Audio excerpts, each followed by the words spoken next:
chromatids, and that two similar threads are known as chromatids. These chromatids are attached to each other at a point called centromere. These chromatids are attached to each other at a single point called centromere.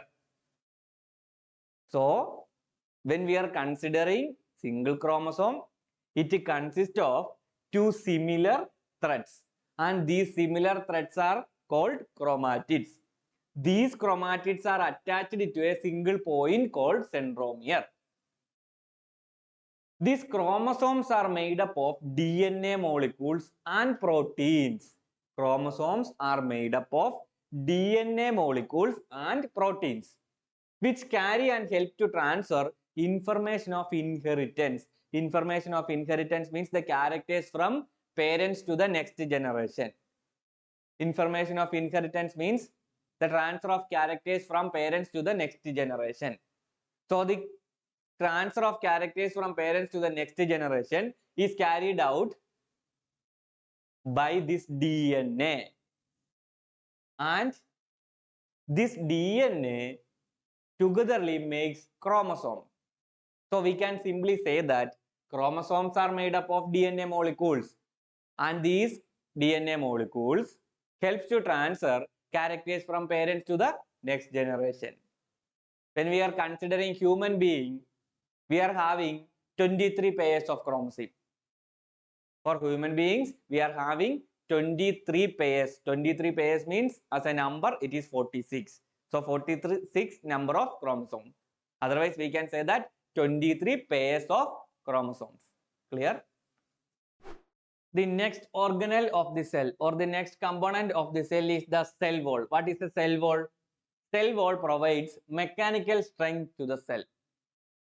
You all know that this cell wall is present in plant cell only.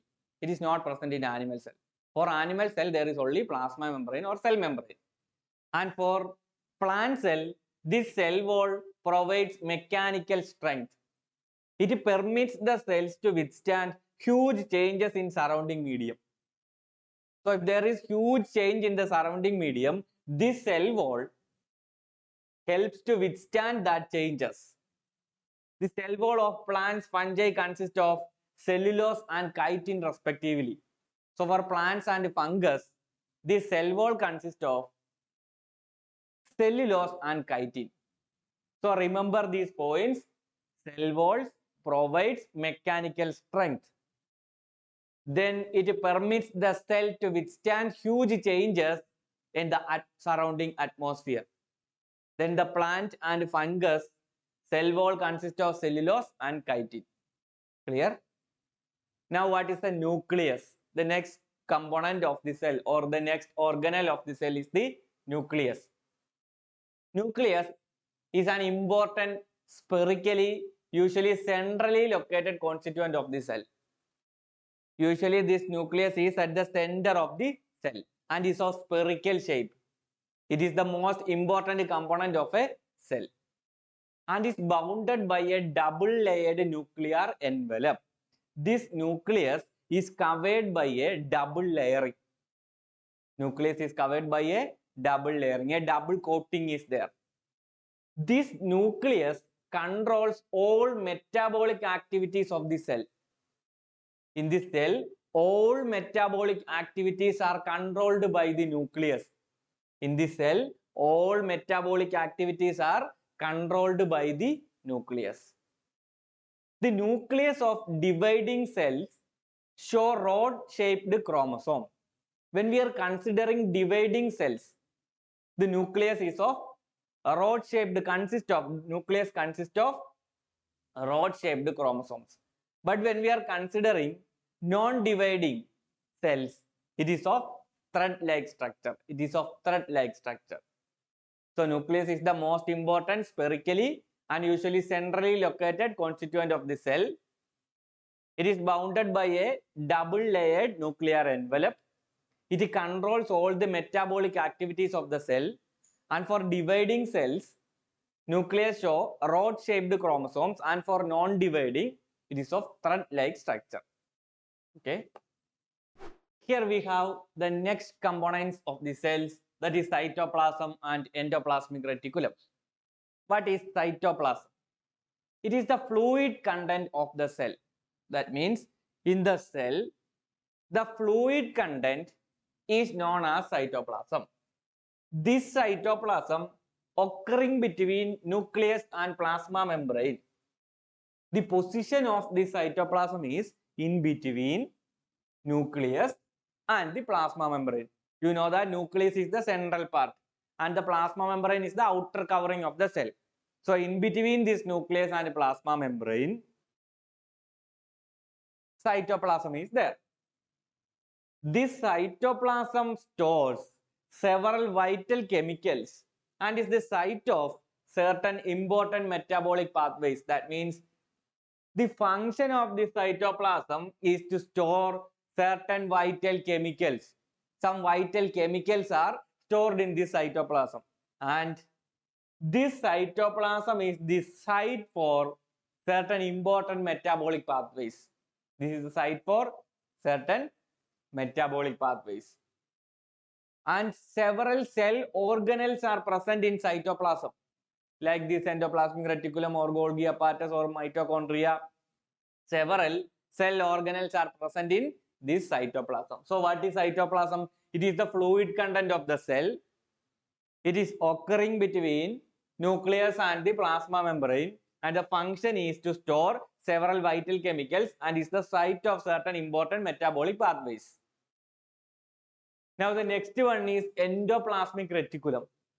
Endoplasmic reticulum is an extensive interconnected membrane-bound network of tubes and sheaths. This is an extensive interconnected membrane-bound network. This is an extensive interconnected membrane-bound network of tubes and sheaths.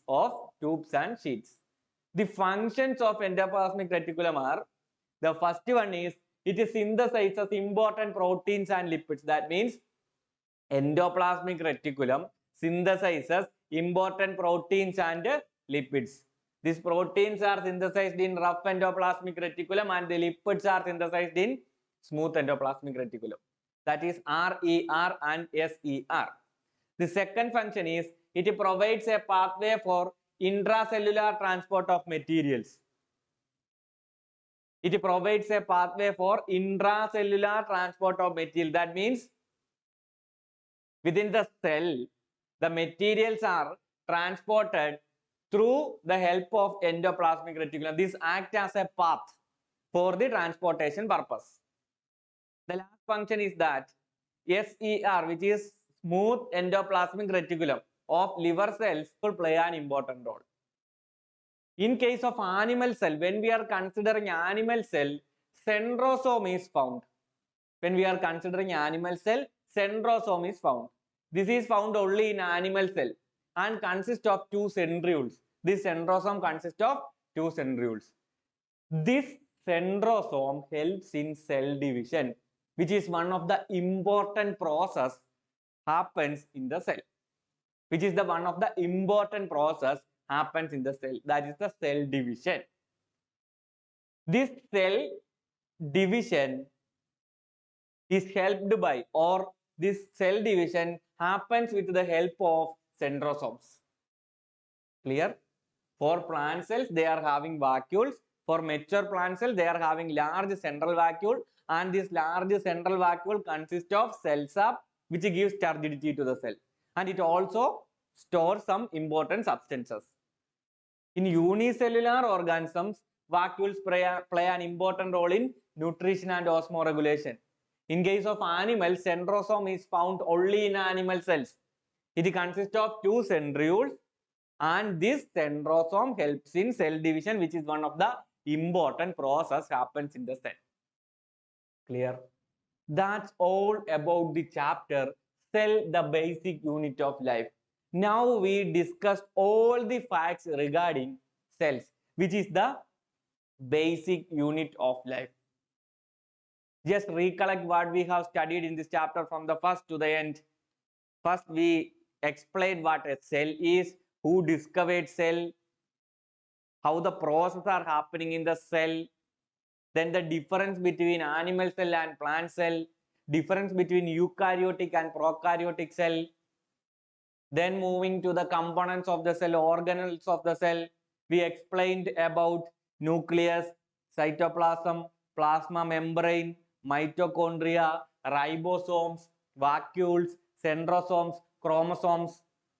These are all the terms which are important to study in this chapter. If you study all these terms related to cells, then you will surely score 100% mark from this chapter. Okay? Just recollect what we have studied. That's all in this chapter. So best of luck for your studies. I'm Nidishas signing off today. Let us meet with another chapter in another day. That's all. Thank you.